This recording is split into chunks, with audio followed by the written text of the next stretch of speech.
উর্মিলা ছিল একটি মধ্যবিত্ত পরিবারের মেয়ে, যার বয়স ছিল 19।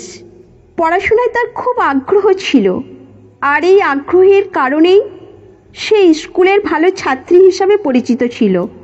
কিন্তু তার জীবনযাপনে এক ধরনের একঘেয়েমি এসে গিয়েছিল।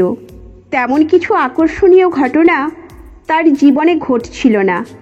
তার মনে একটা ফাঁকা জায়গা ছিল, যা সে কাউকে বলতেও পারছিল না।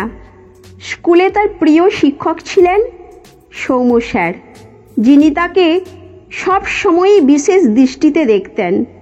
সৌম্য স্যার শুধু মেধাবী শিক্ষকই ছিলেন না, বরং একজন সজ্জন মানুষ হিসাবেও পরিচিত ছিলেন।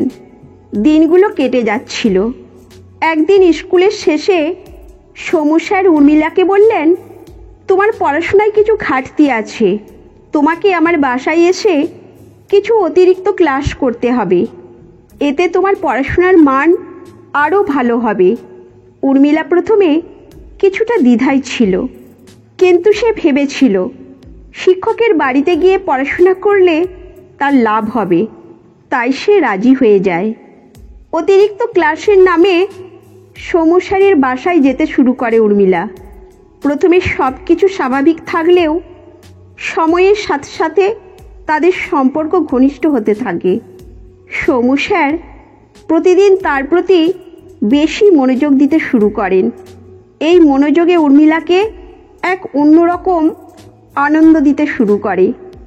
সে নিজেকে সৌম্য স্যারের প্রতি এক ধরনের টান অনুভব করতে থাকে, যদিও সে জানত এই টানটা অনুচিত। কিন্তু তার আবেগ তাকে বারবার সৌম্য স্যারের কাছে টেনে নিয়ে যায়।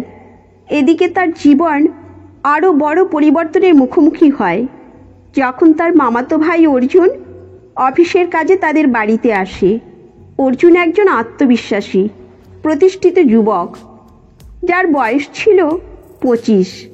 উর্মিলার সঙ্গে তার সম্পর্ক ছোটবেলা থেকেই ভালো ছিল, কিন্তু এবার উর্মিলা তার প্রতি এক অন্যরকম আকর্ষণ অনুভব করে। অর্জুনের উপস্থিতি তার মনকে নাড়া দেয়।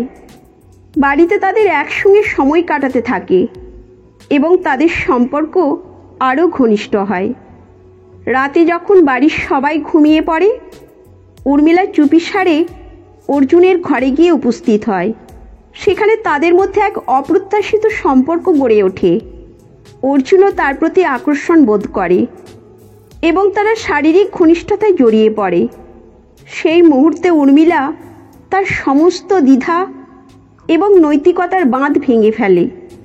এর পরের দিনগুলোতে অর্জুন এবং উর্মিলার মধ্যে সম্পর্ক আরও গভীর হয়। অর্জুন তাকে প্রস্তাব দেয় যে তারা লিভ ইন সম্পর্কে যেতে পারে, যাতে তারা স্বাধীনভাবে একসঙ্গে থাকতে পারে। উর্মিলা প্রথমে কিছুটা দ্বিধায় পড়ে, কিন্তু দ্রুত সিদ্ধান্ত নেয় যে সে এই প্রস্তাবে রাজি হবে। সে ভাবে, মা বাবার নিয়ম কানুনের বন্ধন থেকে মুক্তি পেয়ে আমি আমার নিজের মতো করে জীবনটা উপভোগ করতে পারবো। অর্জুনও ভালো কাজ করে, তার সঙ্গে থেকে আমি স্বাধীনভাবে জীবনযাপন করতে পারবো।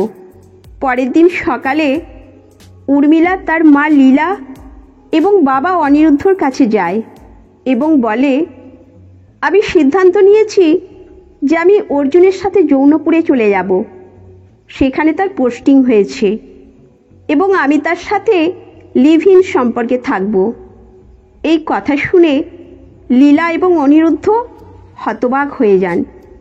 তারা অনেক চেষ্টা করেন উর্মিলাকে বোঝানোর, কিন্তু সে নিজের সিদ্ধান্তে অটল ছিল। এই গল্পটি আমাদের জীবনের একটি বড় শিক্ষা দেয়।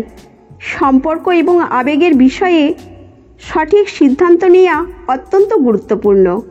আবেগের তাড়নায় বা আকস্মিক আনন্দের জন্য যে কোনো সম্পর্কের মধ্যে ঢুকে পড়া জীবনে বড় বিপদ ডেকে আনতে পারে। পারিবারিক সম্পর্ক, সামাজিক দায়িত্ব এবং নৈতিকতার গুরুত্ব কখনো ভুলে যাওয়া উচিত নয়। উর্মিলার মতো পরিস্থিতিতে আমরা যদি সঠিক সিদ্ধান্ত নিতে না পারি, তাহলে আমাদের জীবন দীর্ঘমেয়াদে ক্ষতিগ্রস্ত হতে পারে। আমরা সবাইকে বুঝতে হবে যে স্বাধীনতা পাওয়ার জন্য শুধু আবেগকে গুরুত্ব দিলে চলবে না, আমাদের সামাজিক এবং নৈতিক দায়িত্বকেও সমানভাবে গুরুত্ব দিতে হবে। তো বন্ধুরা, এই গল্পটি যদি আপনাদের ভালো লেগে থাকে তাহলে অবশ্যই চ্যানেলটি সাবস্ক্রাইব করবেন এবং আপনার মূল্যবান মতামত জানাবেন। ততক্ষণ পর্যন্ত ভালো থাকুন, সুস্থ থাকুন। ধন্যবাদ।